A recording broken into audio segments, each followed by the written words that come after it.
ಎಲ್ರಿಗೂ ನಮಸ್ಕಾರ, welcome back to channel. Name is Madhu. Landlord ಟೀಸರ್ಗಳನ್ನ ನೋಡ್ತಾ ಇದ್ರೆ ಥಿಯೇಟರ್ನ ಧೂಳೆಪ್ಸಕ್ಕೆ ಅಂತಲೇ ಬರ್ತಾ ಇದೆ ಅಂತ ಅನ್ಸುತ್ತೆ. ಕೆಲವು ಸಿನಿಮಾಗಳನ್ನ ವೆಯ್ಟ್ ಮಾಡ್ತೀವಿ, ಇನ್ನು ಕೆಲವು ಸಿನಿಮಾಗಳಿಗೆ ತುದಿಗಾಲಲ್ಲಿ ನಿಂತು ವೆಯ್ಟ್ ಮಾಡ್ತೀವಿ. ಅದರಲ್ಲೂ ದುನಿಯಾ ವಿಜಯ್ ಅವರು ಆ್ಯಕ್ಟ್ ಮಾಡಿದ್ದಾರೆ, ಜಡೇಶ್ ಕೆ ಹಂಪಿಯವರು ನಿರ್ದೇಶನ ಮಾಡಿದ್ದಾರೆ. ಅಂದರೆ ಕಾಟೇರ ಸಿನಿಮಾದ ಒನ್ ಆಫ್ ದಿ ಡೈರೆಕ್ಟರ್. ಓಕೆನಾ? ನಾವು ಕಾಟೇರ ಸಿನಿಮಾ ನಿಮಗೆಲ್ಲ ಗೊತ್ತು ಹೆಂಗಿತ್ತು. ಒಂದು ಕಾಲದಲ್ಲಿ ನಡೆದಂಥ ಒಂದು ಬೇಸ್ಡ್ ಆನ್ ಟ್ರೂ ಇವೆಂಟ್ಸ್ ಅಂತ ಮಾಡಿದಂಥ ಸಿನಿಮಾ ಅದು ಕಾಟೇರ. ಅಲ್ಲಿಂದ ಬಂದು ಲ್ಯಾಂಡ್ ಲಾರ್ಡ್ ಅಂತ ಮಾಡಿದ್ರು, ದುನಿಯಾ ವಿಜಯ್ ಅವರನ್ನ ಮೇನ್ ಲೀಡಾಗಿ ತೊಗೊಂಡ್ರು. ಆಮೇಲೆ ರಚಿತಾರಾಮ್ ಅವರು ಇದ್ದಾರೆ. ಶಾಕಿಂಗ್ ಅಂದರೆ ರಾಜ್ ಬಿ ಶೆಟ್ಟರು ಇದ್ದಾರೆ ಅಂತ ನನಗೆ ನಿಜವಾಗ್ಲೂ ಗೊತ್ತಿರಲಿಲ್ಲ. ಈ ಟೀಸರ್ ನೋಡಿದಾಗಲೇ ಗೊತ್ತಾಗಿದ್ದು. ಫಸ್ಟ್ ಈ ಟೀಸರ್ ನೋಡ್ಬೋಣ.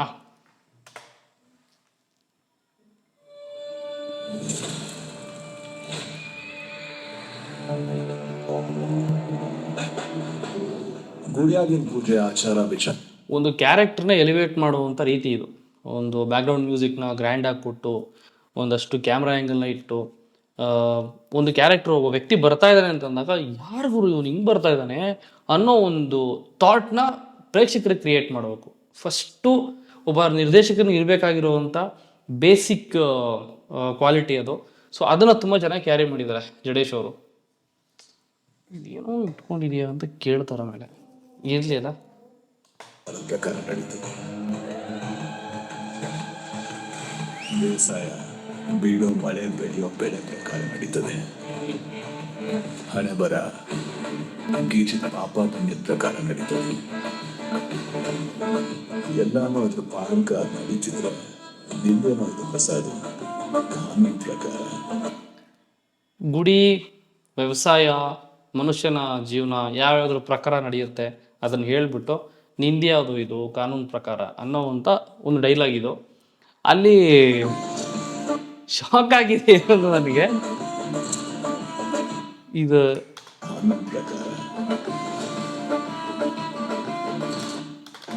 ಈ ಸೀನ್ ಸಖತ್ತಾಗಿ ಮಾಡಿದ್ದಾರೆ. ಪೊಲೀಸ್ ಅಂತ ಆ ಪೊಲೀಸ್ ವ್ಯಾನ್ ಮೇಲೆ ಬರೆದಿರ್ತಾರೆ ಗೊತ್ತಾ, ಅದ್ರದ ಮೇಲೆ ಮೆಟ್ಲು ಮಾಡ್ಕೊಂಡು ಹತ್ತಿರೋ ಥರ ಇದೆ. ಅಂದರೆ ರೂಲ್ನ, ಒಂದು ಲಾ ಆ್ಯಂಡ್ ಆರ್ಡರ್ನ, ಪೊಲೀಸನ್ನ ತುಂಬ ಕೀಳಾಗಿ ನೋಡುವಂಥ ಮನುಷ್ಯ ಆಗಿರ್ತಾನೆ ಇವನು.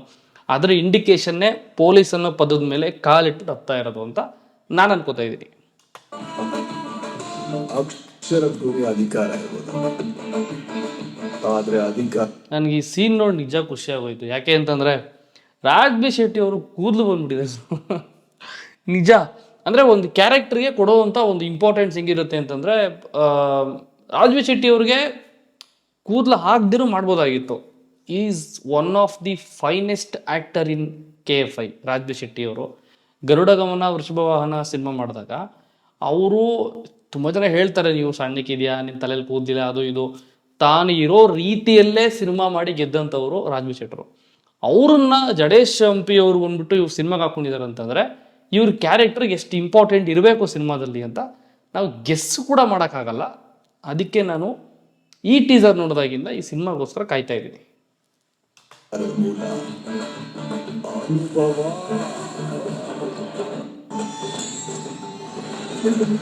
ನನಗೆ ಈ ಸೀನು ತುಂಬ ಇಷ್ಟ ಆಯಿತು. ಯಾಕೆ ಅಂತಂದರೆ ಗರುಡಗಮನ, ವೃಷಭವನದಲ್ಲಿ ಸೇಮ್ ಇದೇ ಥರ ಒಂದು ಪಂಚೆ, ಒಂದು ಶರ್ಟು ಮತ್ತು ಒಂದು ಚಾಕು ಹಿಡ್ಕೊಂಡು ಎಲ್ಲರೂ ಎದುರಿಸ್ಬಿಡ್ತಾರೆ. ಥಿಯೇಟರ್ ಶೇಕ್ ಆಗ್ತಿರುತ್ತೆ. ಬಂದಿರೋ ಒಂದು BGMಗೆ, ಅಲ್ಲಿ ಬರ್ತಿರೋವಂಥ ಒಂದು ಸಾಂಗಿಗೆ, ಅಂದರೆ ಡಿವೋಷ್ನಲಿ ಸಾಂಗ್ ಕನೆಕ್ಟ್ ಮಾಡಿದ್ದಾರೆ, ಅಲ್ಲಿ ಬರ್ತಿರೋಂಥ ಸಾಂಗಿಗೆ ಜನ ತುಂಬಾ ಕನೆಕ್ಟ್ ಆಗ್ತಾರೆ. ಈ ಪೋಸು, ಈ ಒಂದು ಗೆಸ್ಚರು.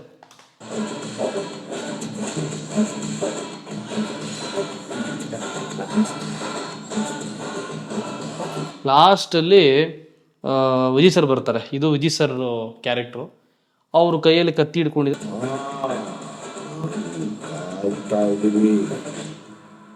ನಾವು ಕಾಯ್ತಾ ಇದ್ದೀವಿ. ಜನವರಿ 23ಕ್ಕೆ ಈ ಸಿನಿಮಾ ರಿಲೀಸ್ ಆಗ್ತಿರೋದು.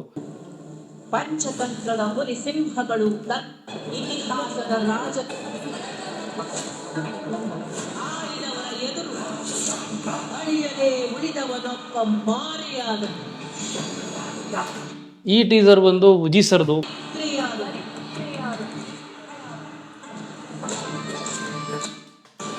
ಇದು ಎಂಟ್ರಿ ತುಂಬ ಚೆನ್ನಾಗಿದೆ ಅಂತ ಅನ್ನಿಸ್ತು. ತಲೆಗೆ ಬಟ್ಟೆ ಕಟ್ಕೊಂಡು ಅನ್ನೌನ್ ಪರ್ಸನ್ ಆಗಿ ಒಂದು ಕಡೆ ಹೋಗಿ ಯಾರನ್ನೋ ಒಂದು ಕಾಪಾಡೋದಕ್ಕಾಗಿರ್ಬೋದು ಅಥವಾ ಶಿಕ್ಷೆ ಕೊಡೋದಕ್ಕಾಗಿರ್ಬೋದು, ಮನುಷ್ಯ ತಾನು ಯಾರು ಅನ್ನೋದನ್ನು ಐಡೆಂಟಿಟಿ ರಿವೀಲ್ ಮಾಡೋದಕ್ಕಿಂತ ಹೈಡ್ ಮಾಡಿ ಇಟ್ಕೊಳ್ಳೋದೇ ಒಂದು ಬೆಸ್ಟ್ ವೇ. ಯಾಕೆಂದರೆ ಗೊತ್ತಾಗಬಾರ್ದು ಯಾರಿದು, ಯಾರು ಕಾಪಾಡಕ್ಕೆ ಬಂದಿದ್ದಾರೆ ಅಥವಾ ಇನ್ನೇನೋ ಮಾಡಕ್ಕೆ ಬಂದಿರೋದು ಅಂತ. ದ ವೇ ಪೋರ್ಟ್ರೇಯಿಂಗ್ ಒಬ್ಬ ಕ್ಯಾರೆಕ್ಟರ್ನ ಚೆನ್ನಾಗಿ ಮಾಡಿದ್ದಾರೆ ಇದನ್ನು ಅಂತ ಹೇಳ್ಬೋದು.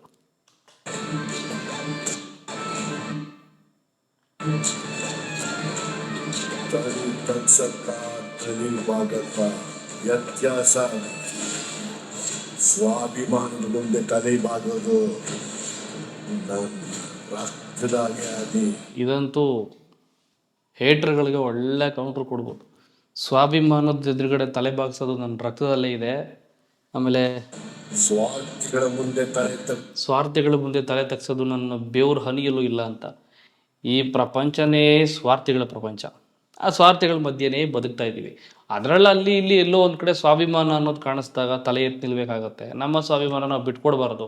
ಸ್ವಾಭಿಮಾನದಲ್ಲೇ ಬದುಕೋ ಮನುಷ್ಯರು ಆಡುವಂಥ ಮಾತುಗಳಿವು. ಜಡೇಶ್ ಅವರ ಒಂದು ಸಿನಿಮಾ ಅಂತ ಬಂದಾಗ ಡೈಲಾಗ್ ರೈಟಿಂಗಲ್ಲಿ ತುಂಬಾ ಇಂಪ್ಯಾಕ್ಟ್ ಕ್ರಿಯೇಟ್ ಮಾಡ್ತಾರೆ ಅವರು. ಅವ್ರಿಗೊಂದು ಬಿ ಜಿ ಎಮ್ಮೇ ಬೇಡ, ಒಂದು ಡೈಲಾಗ್ ಸುಮ್ಮನೆ ಹೊಡೆದ್ರೆ ಸಾಕು, ಅದೆಲ್ಲೋ ಬಂದಿರುತ್ತೆ. ರಚಿತಾ ರಾಮ್ನ ನಾವು ಸ್ಟೈಲಿಶ್ ಮತ್ತು ಒಂದು ಟೈಮಲ್ಲಿ ಇಂಡಸ್ಟ್ರಿಗೆ ನಂಬರ್ 1 ಹೀರೋಯಿನ್ ಇವರು. ಸ್ವಲ್ಪ ಕಾಸ್ಟ್ಲಿ ಕೂಡ, ಇವ್ರ ರೆಮ್ಯುನರೇಷನ್ ಎಲ್ಲ ಸಿಕ್ಕಾಪಟ್ಟೆ ಕಾಸ್ಟ್ಲಿ. ಆ್ಯಂಡ್ ಆಲ್ಸೋ ನಾವು ಅನ್ಕೋತೀವಿ ಸಿಕ್ಕಾಪಟ್ಟೆ ಗ್ರ್ಯಾಂಡ್ ಆಗಿರೋ ಡ್ರೆಸ್ ಹಾಕ್ಕೊಂಡು ಡ್ಯುಯೆಟಲ್ಲಿ ಅಥವಾ ಯಾವುದೋ ಒಂದು ಸೀನಲ್ಲಿ ಕಾಣಿಸ್ಕೊಡುವಂಥ ಹೀರೋಯಿನ್ ಇವರು ಅಂತ. ಇವರಿಗೆ ಈ ಥರದ್ದು ಒಂದು ಪೊಟೆನ್ಷಿಯಲ್ ಇದೆ ಅಂತ ನನಗೆ ಗೊತ್ತಿರಲಿಲ್ಲ. ಗೊತ್ತಾಗಿದ್ದು ಯಾವಾಗ ಅಂತಂದರೆ ತಮಿಳಲ್ಲಿ ಒಂದು ಸಿನಿಮಾ ಮಾಡಿದ್ರು ಇವರು, ಕೂಲಿ ಅಂತ. ಆ ಕೂಲಿ ಸಿನಿಮಾದಲ್ಲಿ one of the highlighted character ಆಗೋಗಿತ್ತು ಇವರು. ಸೊ ಅದಾದಮೇಲೆ ಕನ್ನಡದಲ್ಲಿ ಈ ಕ್ಯಾರೆಕ್ಟರ್ ಮಾಡ್ತಿರೋದು. ಕನ್ನಡದಲ್ಲಿ ಈ ರೀತಿಯಾದ ಕ್ಯಾರೆಕ್ಟರ್ಗಳನ್ನ ಇವರು ಇನ್ನೂ ಜಾಸ್ತಿ ಮಾಡಿದ್ರೆ ಇನ್ನೂ ಒಳ್ಳೇದು ಅಂತ ಅನ್ಸುತ್ತೆ ನನಗೆ.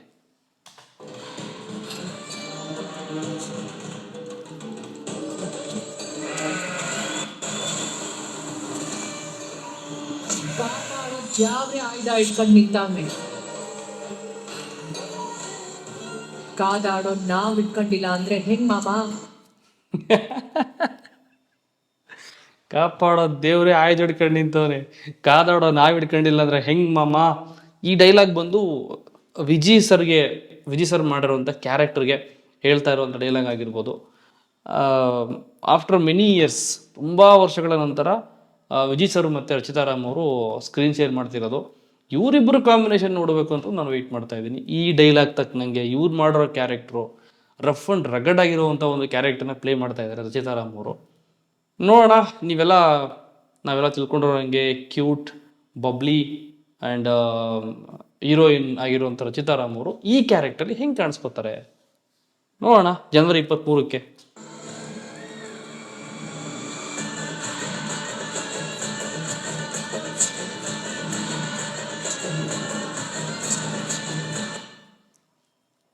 ಇದೊಂದು ಸ್ಟೈಲ್ ಸಾಕು ಅವ್ರ ಕ್ಯಾರೆಕ್ಟರ್ ಹೆಂಗಿದೆ ಅಂತ ಸಿನಿಮಾ ರಿಲೀಸಿಗೆ ಮುಂಚೆನೇ ಹೇಳೋದಕ್ಕೆ. ತಾಳಿ ಹಾಕ್ಕೊಂಡಿದ್ದಾರೆ, ಮೇ ಬಿ ಮದುವೆ ಆಗಿರುತ್ತೆ ಅಂತ ಅನ್ಕೋತೀನಿ ಸಿನಿಮಾದಲ್ಲಿ. ವಿಜಯ್ ಸರ್ಗೂ ಇವ್ರಿಗೂ ಅಥವಾ ಇವ್ರದ್ದು ಏನಿದೆ ಅಂತ ಗೊತ್ತಿಲ್ಲ ಇನ್ನು. ನಾನು ಗೆಸ್ ಮಾಡೋದಾದರೆ ವಿಜಯ್ ಸರ್ಗೂ ಇವ್ರಿಗೂ ಮದುವೆ ಆಗಿರುತ್ತೆ. ಸೊ ಅಲ್ಲಿ ನಡೆಯುವಂಥ ಕೆಲವೊಂದು ಸನ್ನಿವೇಶಗಳ ಪ್ರಕಾರ ಇವರು ಮಚ್ಚಿಡ್ಕೊಂಡು ಈ ಥರ ಬರ್ತಾರೆ ಅಂತ ಅಂದ್ಕೊತೀನಿ.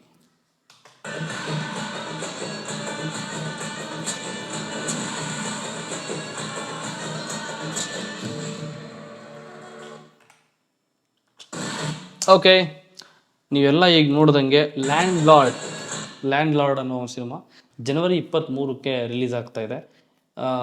ಐ ಥಿಂಕ್ ಡಿಸೆಂಬರಲ್ಲಿ ಬರೋ ಚಾನ್ಸಸ್ ಇತ್ತು ಅಂತ ಅನ್ಕೋತೀನಿ ನನಗೆ ಗೊತ್ತಿರೋವಂಥ ವಿಷಯಗಳ ಪ್ರಕಾರ. ಜನವರಿ ತಿಂಗಳಲ್ಲಿ ಈಗ ಆಲ್ರೆಡಿ 11ನೇ ತಾರೀಕು ಅಂದರೆ ನಾಳೆ ಡೆವಿಲ್ ಬರ್ತಾ ಇದೆ, 25ಕ್ಕೆ ಮಾರ್ಕ್ ಬರ್ತಾ ಇದೆ, ಆ್ಯಂಡ್ ಆಲ್ಸೋ 45 ಬರ್ತಾ ಇದೆ. ಇದ್ರ ಎಲ್ಲದರ ಮಧ್ಯೆ ಇಂಗ್ಲೀಷ್ ಸಿನಿಮಾಗಳು ಒಂದಷ್ಟು ಬರ್ತಾ ಇದೆ. ಇದು ಯಾವುದಪ್ಪ, ಅವತಾರ್ 3 ಬರ್ತಾ ಇದೆ. ಅವತಾರ್ 3 ಬಂತು ಅಂತಂದರೆ ಸ್ಕ್ರೀನ್ ಆಕ್ಯುಪೇಷನ್ ತುಂಬ ಲಾರ್ಜ್ ನಂಬರ್ಸಲ್ಲಿ ಇರುತ್ತೆ. ಅದು ಗೆಸ್ ಮಾಡೋಕ್ಕೆ ಹೋಗಲ್ಲ ಎಷ್ಟಾಗ್ಬೋದು ಅಂತ. ಅದ್ರ ಮಧ್ಯೆ ಸಾಕಷ್ಟು ಕನ್ನಡ ಸಿನಿಮಾಗಳು ಬರ್ತಾ ಇದೆ. ಇದ್ರ ಮಧ್ಯೆ ಬರೋದು ಬೇಡ, ನಾವು ಸ್ವಲ್ಪ ದೂರಕ್ಕೆ ಹೋಗ್ಬೋಣ ಅಂದ್ಬಿಟ್ಟು ಜನವರಿ 23ನೇ ತಾರೀಕು ರಿಲೀಸ್ ಡೇಟ್ ಅನೌನ್ಸ್ ಮಾಡಿದ್ದಾರೆ ಇವರು, ಲ್ಯಾಂಡ್ ಲಾರ್ಡು. ಸೊ ಇಲ್ಲಿ ಬರುತ್ತೆ, ನೋಡ್ಬೋದು ನೀವು. ಇಲ್ಲೇನಾದ್ರು ಹಾಕಿದಾರ ಅಂತ? ಇಲ್ಲ ಹಾಕಿಲ್ಲ. ಮೊನ್ನೆ ರಿಲೀಸ್ ಆಗಿರೋ ರಾಜ್ಬಿ ಶೆಟ್ಟಿ ಅವರ ಟೀಸರಲ್ಲಿ ಹಾಕಿದ್ದಾರೆ. ಬರ್ತಾ ಇದ್ದೀವಿ. ಜನವರಿ 23. ಸೊ ದಯವಿಟ್ಟು ಎಲ್ಲರೂ ಇದನ್ನು ಥಿಯೇಟ್ರಲ್ಲಿ ಹೋಗಿ ನೋಡಬೇಕು. ನಮ್ಮ ಕನ್ನಡ ಸಿನಿಮಾಗಳು ಇತ್ತೀಚೆಗೆ ಸ್ವಲ್ಪ ಸೋಲೋದ್ರಲ್ಲಿ ತುಂಬಾ ಫೇಮಸ್ ಆಗ್ತಾ ಇದ್ದಾವೆ. ಜನ ಥಿಯೇಟ್ರಿಗೆ ಬರ್ತಿಲ್ಲ ಅದು ಇದು ಅಂತ.